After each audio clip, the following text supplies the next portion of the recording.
As a hairstylist who owns multiple multi-million-dollar companies, in this podcast, I'm talking to hairstylists and salon owners who are ready to put in the work to build wealth. We are literally teaching stylists how to get results. We're getting them to get results on how to make more money behind the chair and to create their own empires.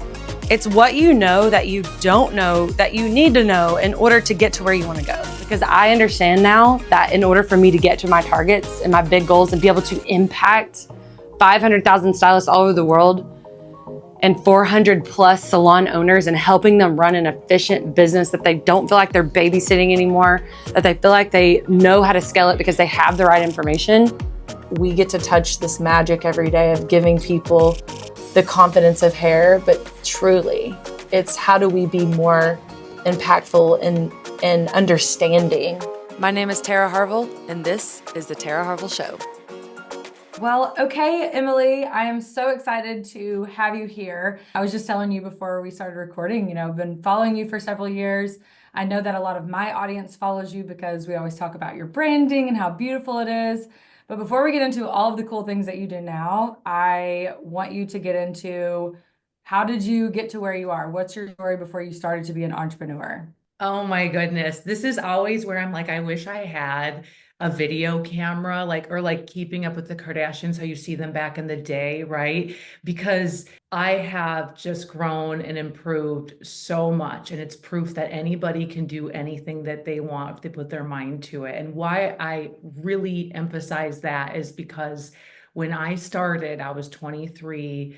I was raised by a single mom, like at one point in our life on food stamps. I just was not in an environment that it was like, you can go do, have whatever you want in this life, right? It was more of a survival type. And so when I got into the wellness space and realized, oh, I want to build sales teams and there's unlimited income and there's no caps and ceilings. I really had to have a great deal of level of increase in my belief, my mindset had to change everything. And so before becoming an entrepreneur, I worked 3 jobs. I was a nanny. I was a massage therapist. I worked for an anti-aging doctor in Minnesota.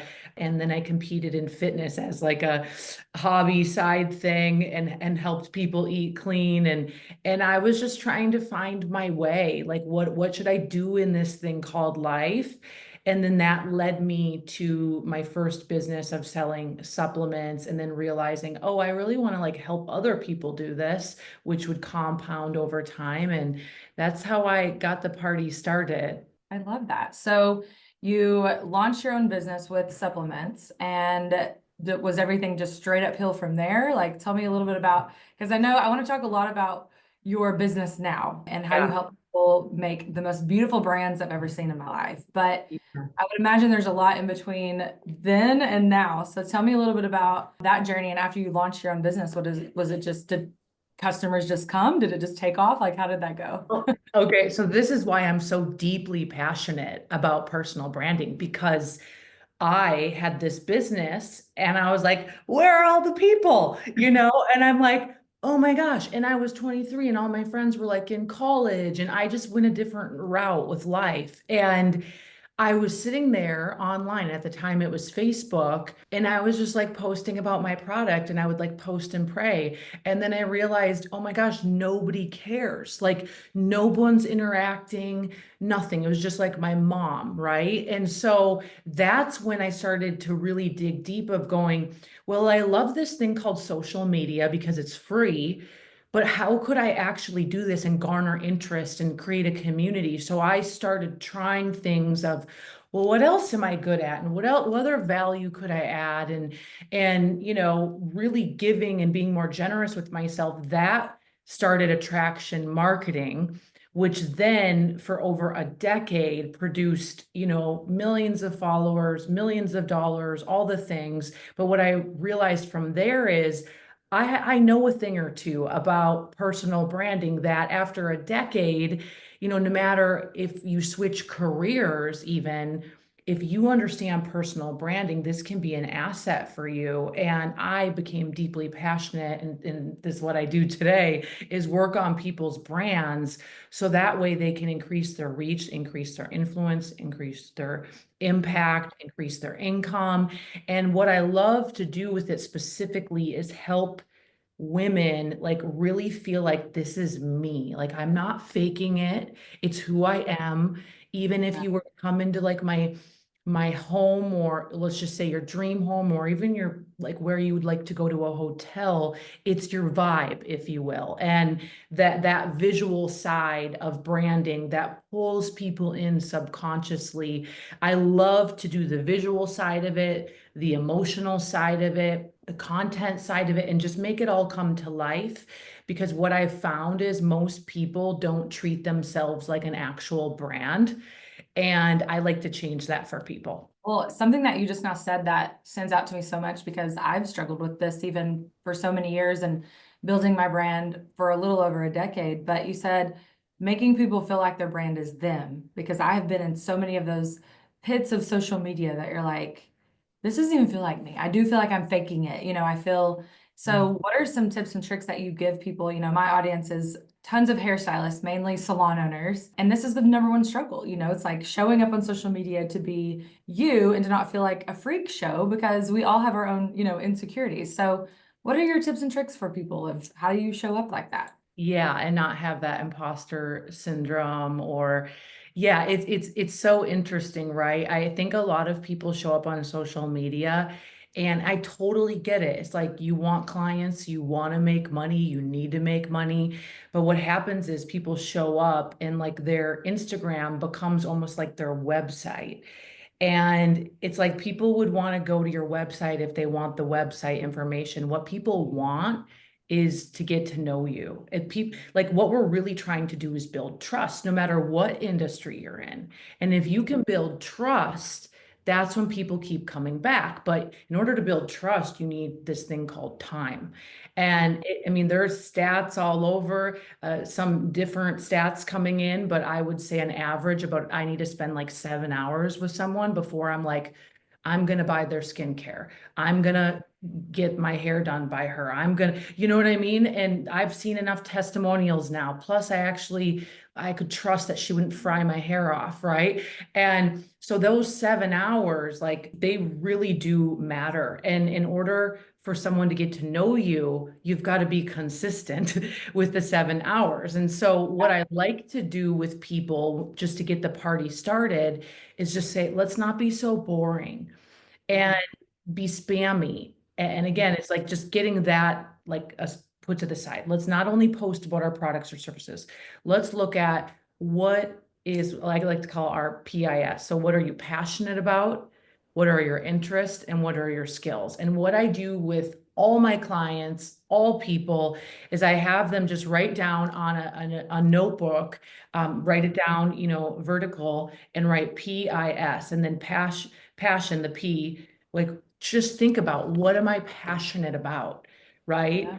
And it could be like for me, I love to have like a super clean, organized home. So if I could find like a new bin that's gonna work, or a new like hat rack for my closet, like I'm deeply passionate about that, right? I'm passionate about animals. I'm passionate about, my dog. I'm passionate about healing from childhood trauma. Like you just get your brain going. Some of it's sports teams, some of it's finding dupes on Amazon, whatever, right? And then what are your interests? Okay. Wow. And interest could be like, I'm not an expert at this at all. Maybe you're like learning golf, or like you're interested in it. I was with a girlfriend and she's just now getting interested in her faith. And so she's like, I wouldn't even say I'm full blown passionate yet. She goes, I'm definitely not skilled yet. I'm no preacher, but I'm interested. So I'm gonna let people know, like I'm like this is what I'm interested in it right now, right? And then the S, which is super powerful, is skills. So if we look at our life and we're like, what do I know how to do? Like for me, don't ask me to fold a fitted sheet, right? Like, um, yeah, yeah, I'm just and there's certain things like a spreadsheet. Like I need I need help with that, right? But what are you skilled at? And maybe it's putting together chic outfits that don't cost a lot of money. Maybe it's for me, it's like personal branding, it's communication, it's sales, it's self-worth, all things around mindset and transformation. And you really get yourself going when you think about what am I skilled at? Because if anyone's a parent, it's like, man, if you've raised a kid, like that's skill. And maybe you get granular. Maybe you raised boys, or you're a boy mom, or you're a girl mom, and you know a thing or two about how the differences in raising them. Or maybe you have a child with disability, and what is that like, you know? And so we really get going on what am I skilled at? And if you're stuck, I always ask people, you know, what have you been through and what breaks your heart? Because typically when you ask yourself, what breaks my heart? And you might say injustice, and you might say, you know, seeing single moms struggle, whatever comes up for you, typically it's because you have a tie to that, or you've maybe walked through that in your life. And so from there, I say you're most powerfully positioned to serve who you once were, whether that was 5 hours ago or 5 years ago. And now we have all of this information. Like if you brain dump all this, and I'm not saying you have to put all of this on social media, but you can look at it and go, I think I could like make a content pillar out of this.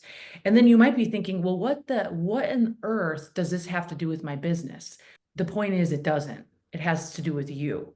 And that's how people really get to know you. Say a couple things that you said that we say inside of our programs is it usually takes people 33 touch points with you to want to do business with you. So I compare that to your 7 hours that you just Good. because, and 33 is kind of mind blowing, but also so is 7 hours, you know? And that's just so true because it takes that long to get to trust somebody. And another thing that we say, and I want to see if you agree with this, people don't buy from businesses anymore. They buy from people. And is that something that you kind of relate with? 100%. Oh my gosh. I mean, even like we look at accounts, right? And companies and businesses will have beautiful business accounts.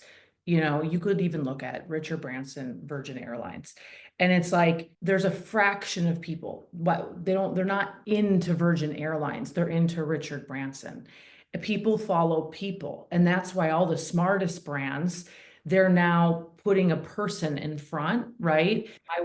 I'm getting a tattoo removed. So I was just at a medical spa yesterday, and all the girlies were like, can you teach us social media? And I'm like, show me your guys' account. And so they pull up their medical spot, and they do all kinds of different things, facials, lasers, da da da. And I'm looking at it and I'm like, there's no heartbeat to this. And you know, the colors may look good, whatever, but I'm like, who's your medical director? And then the medical director who's like the injector was like came out, and I'm like, so you're the personality, and then we need a personality behind the desk, right? And I'm like, these are the cast of characters. And you not only need to show up on this account, but link it to your personal accounts, right?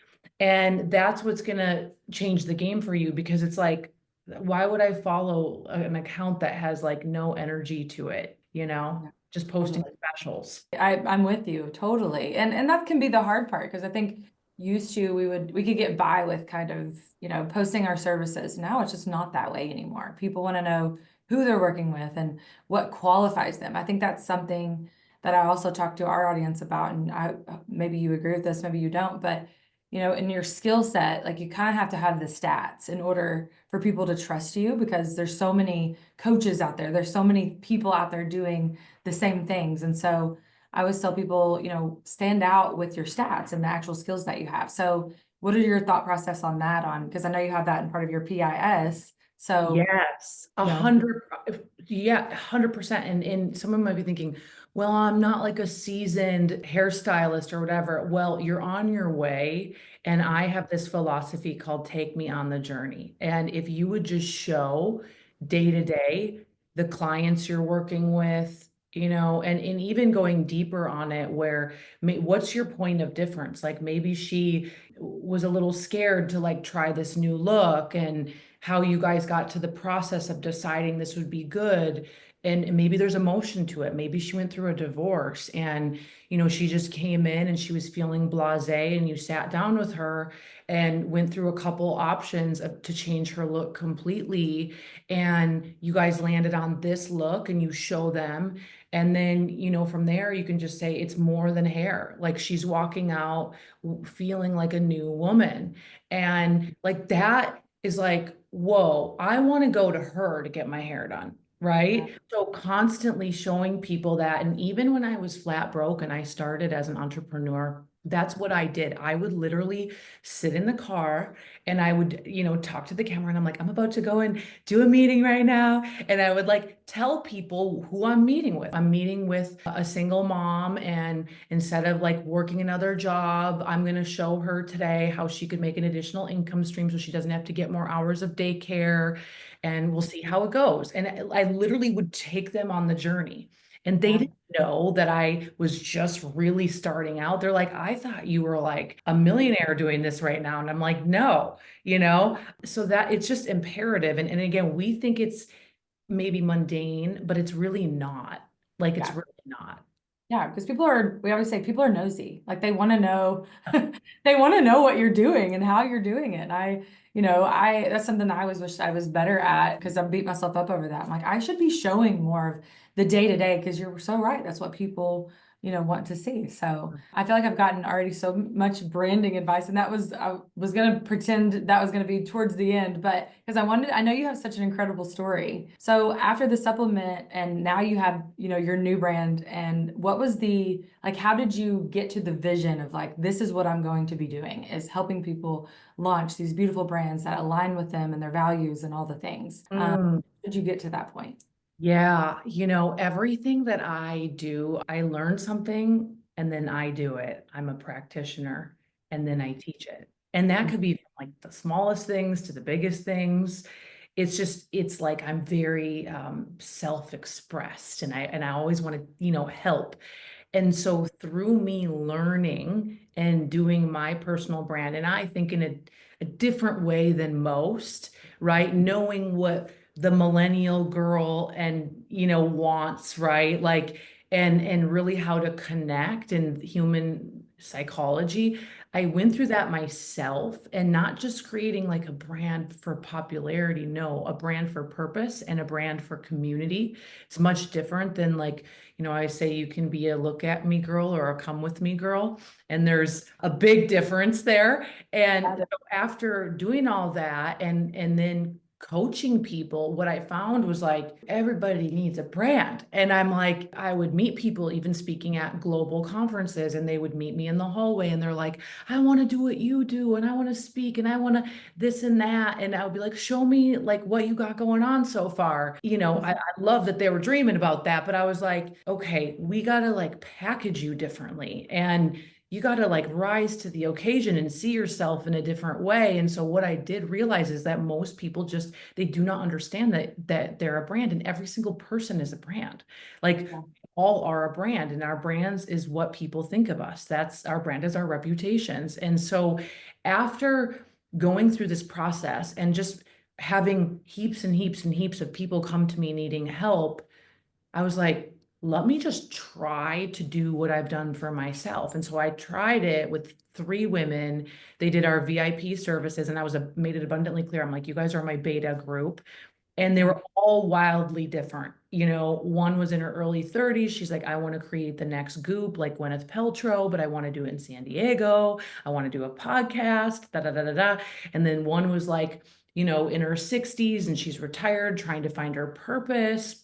And so I just basically took these women and I went through the process, and we built these beautiful brands. And I just took my design background or love for design and found designers to be on my Fortify team now. And I did a period, and then I realized, oh my gosh, this is a business, like a real good business. And then today, as we're talking to right now, like I'm literally getting ready to, sign for my 4,000 square foot building that we'll move into for the official Fortify studios. So That was Oh, 9 months ago. But that's how fast God can move if you yeah. actually like step into it fast. Do you know what I mean? Like I had to make a real decision. Do I really want to make this a real company? And then I just like God's co-laboring with me to make it happen. And then now we've serviced a lot of women. Yeah, I love that. And just to kind of hit on that, you were raised by a single mother and, talking about your background, do you think, I mean, you weren't just like born to go after what you were called to do. This is something that I have conversations with a lot with our audience and my stylists that are inside of our programs is everyone has a reason they're here. Everyone has a calling, but you have to go after it. Like you have to put away the scared and put away, like, how did you become this person? Because you go after everything. And I watch your videos when you're on stage. I want to see you on stage, by the way. I can imagine how incredible it is just from the clips and the videos that I've watched. But you're all the things. You're all the things that women want to be, of course. So how did you get there? Like, how do you put away that what ifs and you go after it?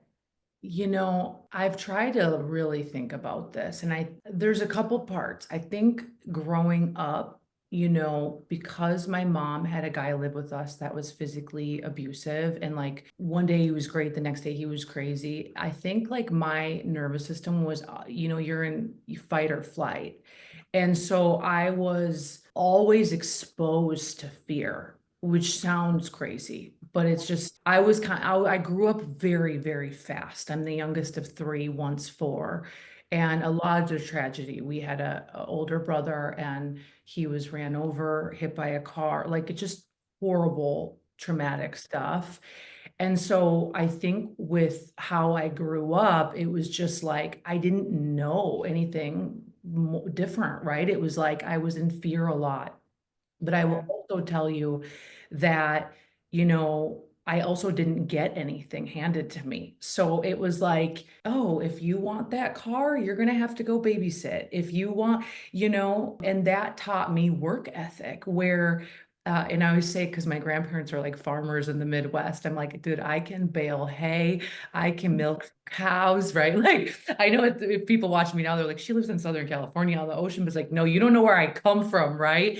And so it's like work ethic, it just was instilled because honestly, I didn't have another way. It was like either you have nothing or you could have whatever you wanted. And so I think there's that element as well in it. And then through my own healing, I feel that it is my obligation to share with other people what they can do with their life and to show my scars and things I'm not proud of from over a decade ago and how I used to look for love in all the wrong places and I used to look for attention because guess what? I didn't have a dad give me any attention. I didn't have that fatherly love and there's things that I did early on that I'm like, wow, but if you look at me now, I'm a completely different person. And so for me, it's like I believe when you've been given a gift of healing, it's up to you to like pay it forward. And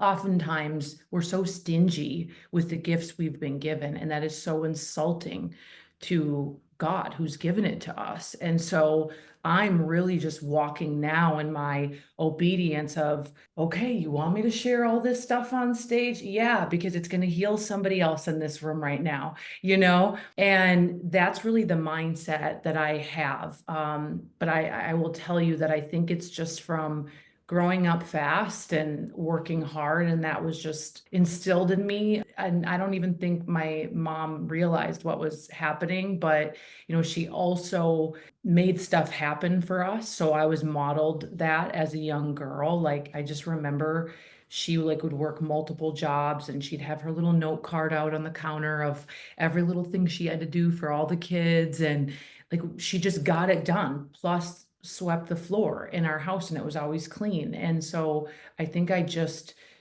took how she raised me and it's just always been inside of me.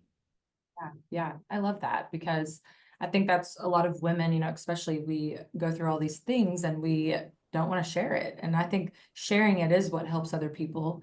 And I hear this a lot, and especially in our industry, people want to impact people, whether you're a salon owner, you want to open this great, fabulous place that you help other people grow and you want to impact people.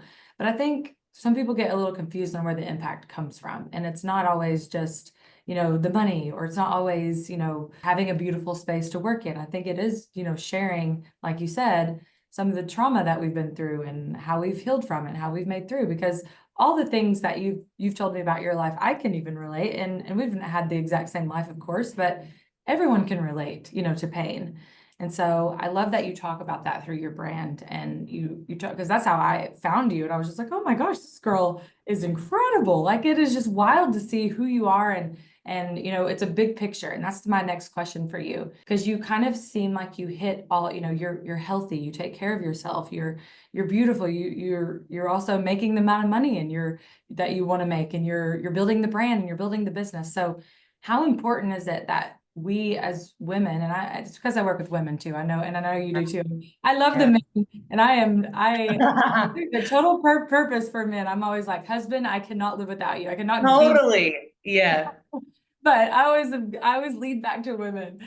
But the thing is like, how important is it for women who want to be successful to have that big picture? It's Mm. the health, it's the business, it's all of the things. And so, how did you do all that? I believe it comes back to being relentlessly focused, because the reason I'm able to do what I do and not burn out is because I am disciplined and I don't let things distract me. Anybody listening to this right now, they could be moving much faster to their goals and their ideal life if they would just stop getting so freaking distracted. And again, I think it's, I think of myself sometimes, and when I wanted a better life and didn't have anything, I imagined a racehorse with those blinders on.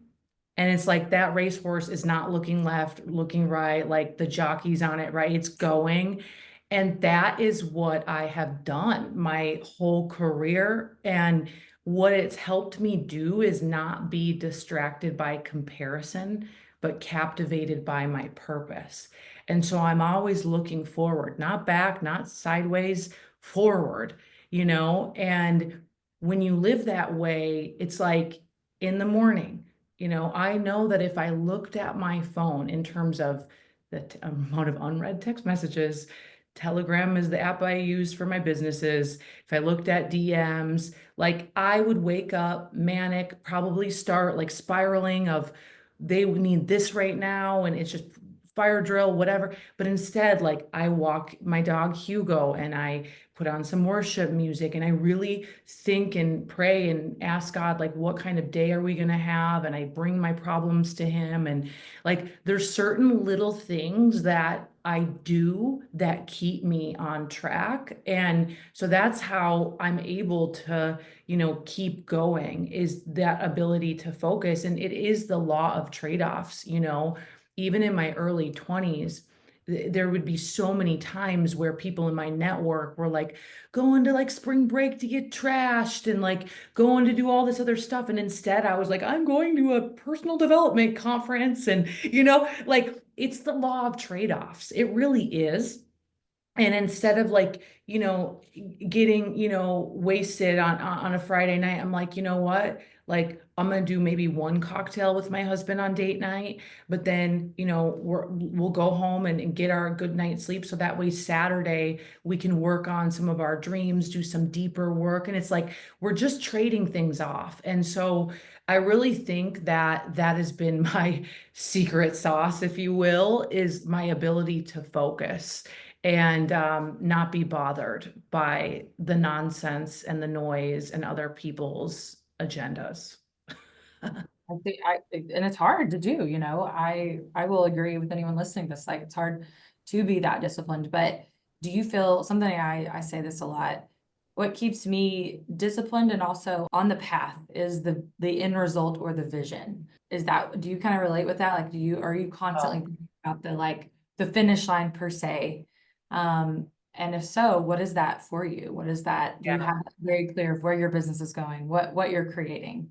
Yeah, I always say it's like I'm like Mel Gibson on in Braveheart. Like I'm like charge, like such a visionary, but put out the road cones, everybody. Like this is why I need help from a great team. And I tell women like, don't ask me to plan your baby shower, please. Like I'll be your visionary all day long. And that's the gift that I have also been given. But in terms of this next season of my life with Fortify, like now I'm seeing it, right? But there was a season of waiting, and there was a season of I don't have the exact vision like I did in my first business.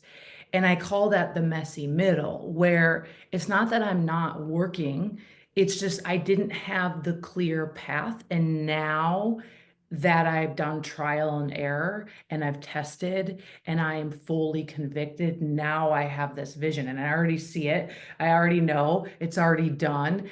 But it took me a minute to course correct to get there.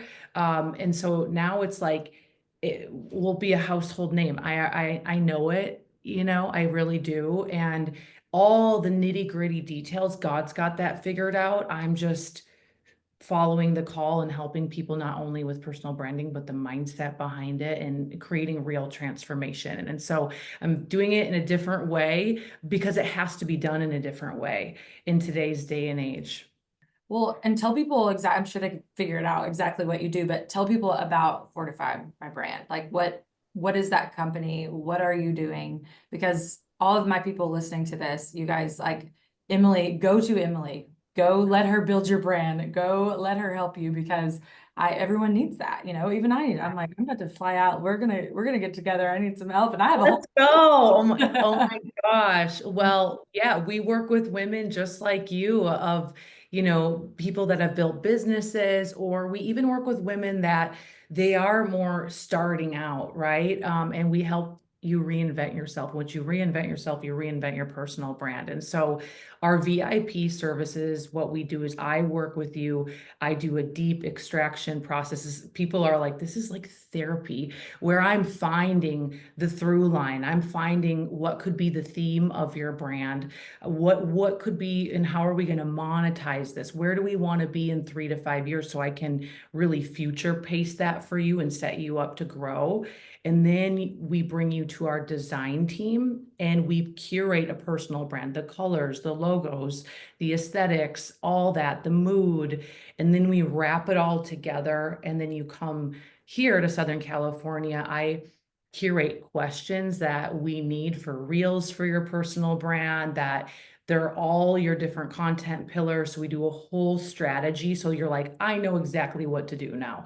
It's like, here's my strategy. Now I can like step into this and rock it out, curate gorgeous images, and then go to that next level of how are we going to implement all this newsletters, podcast covers, if that's something someone wants. So that's like the VIP services. I also have Fortify Method, which is a mindset mentorship course that we meet once a month. It's live calls. People ask whatever they want. We have a Fortify Your Faith call as well. That's optional. And then I have like 100 videos recorded, people watch, and then they follow the workbook as well. So that's a little bit of Fortify. So it's like education, VIP services, all things personal branding. I absolutely love it. And I know as soon as people listen to this, they're going to go follow. If they don't already, they probably already follow you because you have a massive following. But they'll go follow and figure out how amazing it is. And the brands you create, that's why I was talking to my director of marketing there. I'm like, just the beautiful, just the colors and of course, I see a lot of black and whites and the neutrals, and because that's what I love too. And there's some color too, but I love to see just that come to life for people.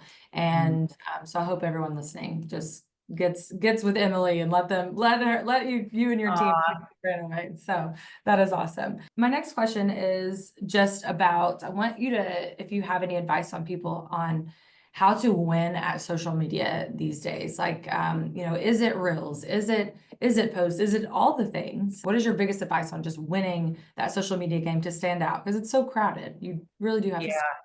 Yeah, So that's such a great question. And social is constantly changing, right? And so number one, I would really tell people to be I know this word is boring, but consistent. And so what I mean by that is consistently showing up on stories, consistently posting. And, maybe you do it 5 days a week, you post, but you show up on stories 6 days a week, right? And just get committed to that. Because again, if somebody's going to follow you, think about like how many people are online. If I'm going to click follow, I just need to know, like, is this worth the real estate of following this person? Am I gonna get information, and what am I gonna get? And so that leads me to my next point of what's the theme of you, right? And it shouldn't always be what you do.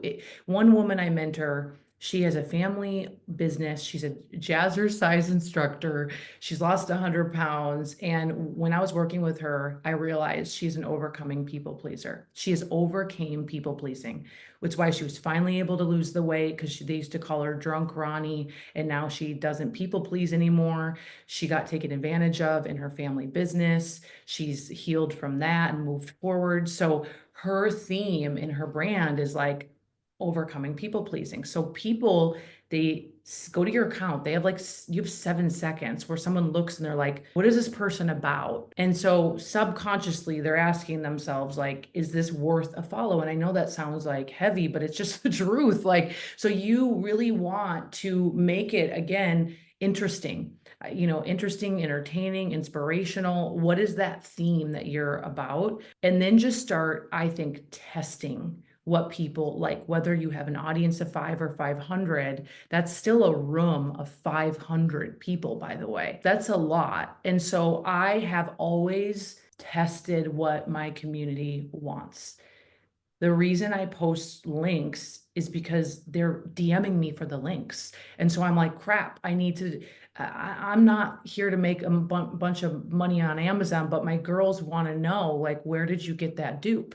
So I am just following the feedback. And even another example, I never used to talk about relationships at all. I would never talk about like being a strong woman, but being with a man and being more in my feminine and how do I do that? Never. But once I did, the girls went crazy. That's a clue. So if you post certain things and people are jamming on it and they like it, that's what's called a clue.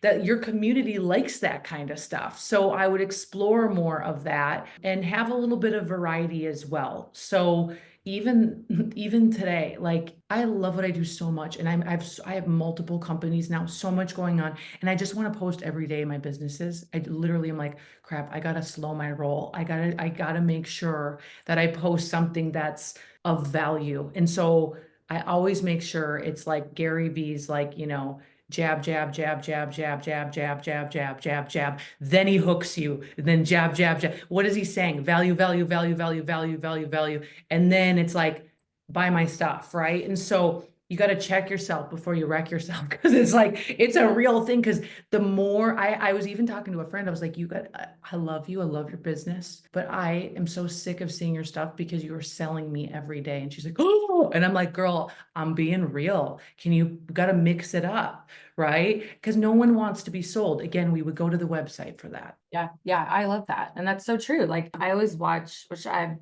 sure you do too, like Alex and Layla Hormozy, his thing Yeah. is like give value. You can sell through your ads because it's an ad. That's what people are expecting you to sell, but always give value. How often are you, do you make it a complete daily, which I follow you, so I already know your answer, but I just want people to hear, like, is it an everyday thing that you show up on socials and so you get in front of your audience? Like, is that every day? How do you take breaks? Like, how do you kind of mentally? Yeah. Yeah. So what I do, and my like homie audience, my close people usually start to learn this because on my podcast, I talk about theming your days. And so what I do is front load my weeks. Monday, Tuesday, Wednesday, I work longer days. Thursday is like a whatever happens, I catch up day. I drool, take a nap. That's where I do my personal appointments. I still would do business. It's just not scheduled. I'm not doing a podcast interview the day. Friday, I'm back on, right? And so I take people on that journey, even on my social, where like yesterday I went on like an hour and a half walk to the ocean, right? And so, what my point of sharing this is, I show people my real life. That's my real life. Sundays, there's always a church picture with the outfit because that's when I like, really dress up. And so what I do is I tell myself and make sure like I just show up at least like 6 days a week. It is also really good to let your stories die out. The amount of people, like if you let it die out, this is very kind of more recent stuff that if you let it die out and then come back up, you'll see a surge. And so I try to let that happen now as well, just like let it fade and then come back, usually on like Sunday evenings. And so, yeah, that's what works for me. I try to show up even more on stories than like pressure on posting because if it's not going to be like a great post, I'm not going to like force it. You know what I mean? Yeah, I love that. Good to know also, because who doesn't want to die out on Sunday afternoon? Yeah, I mean, come on. Yeah. Exactly. Honestly, one more question. I just want you to tell people how they can find you and how they can work with you, all the things. And then also I want you to tell them if they, came out and got the VIP service with your company, what is the end result and what do they walk away from with that? Yeah, that's so good. Well, working with Fortify, if you did the VIP, basically we figure out what your specific goals are, okay? And then we put together and map out a whole strategy for you. Like you get a whole done for you brand, you get tons of content, all the things, but you have to be the one to step into it because I can't come over and post for you and do all of it. And so I always tell people that I'm like, are you ready? Like one of my last girls that just got started, she has a nonprofit and a business. She hosts retreats and stuff. And I was like, I'm glad we're talking now because I can tell you are feverishly ready. But a year ago, you weren't quite there, And so that's what we do with Fortify. You can find me at It's Emily on IG, meetemily.ford.com, Fortify My Brand, send me a DM, and that's where I'm at. Well, thank you so much for being here and just coming on this podcast. And I'm just excited for my audience to meet you and via Instagram, however they want to follow or work with you. So I've been a follower for a while and it's just been an honor to, almost see you in real life digitally. I love it. Oh my Hopefully God. we can meet at some point. I would love to get to an event or even have you on one of our stages. We have usually a big event every single year. And so the next one I will be contacting to see if you're available for some stage time. So I That would love be that. so fun. I'm there. I'm there. I love that. Well, thank you so much, Emily. And hopefully this is not our last podcast and we get to It's talk soon. not. It's not. Thank you. Thank you, Emily.